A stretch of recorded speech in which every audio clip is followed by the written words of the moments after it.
हसीना में एक पीस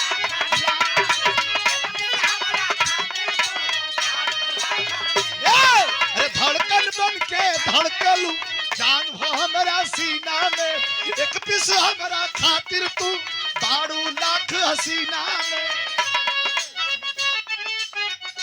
अरे तोहरा बिना ही जिंदगिया जहरे बा। अरे तोहरा बिना ही जिंदगिया जहरे बा। चाहे जियादा चाहे मुआदा।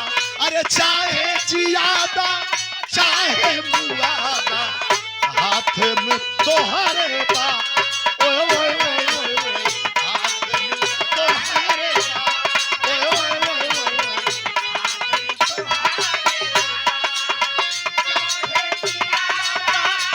चाहे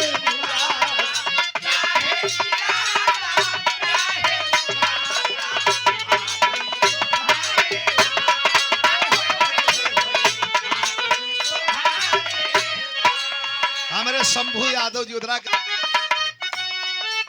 जवानी के लक्षण हाउ वाला मास्टर हाउ वाला है जवानी का लक्षण कैसे हो। कोनो दुल्हन कलेरा की राजा छलियावा हमारी स्थिति का बा दियरा के काकर जैसन काकर एगो ककरी होले जोन फाड़ के खायल जाला आ एगो काकर होला फूट देके कहल जाला। छोट रहल जा हमन जब पक्का ला तो फाट जाला ओके गुड़ से खायल जा हमन। दुल्हन कहले रहल दियरा के काकर जैसन देह मोरी फाटे।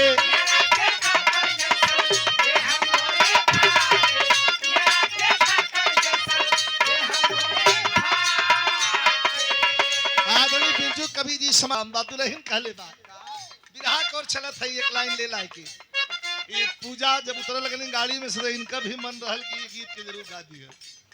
दियरा के काकर जैसन ऐ देह मोरी फाटे।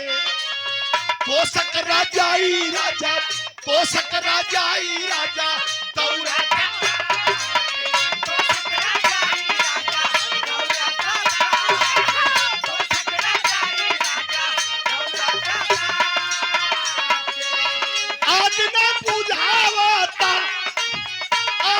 बुझावता बर्फ का पानी। अरे जही हंस गईला परदेश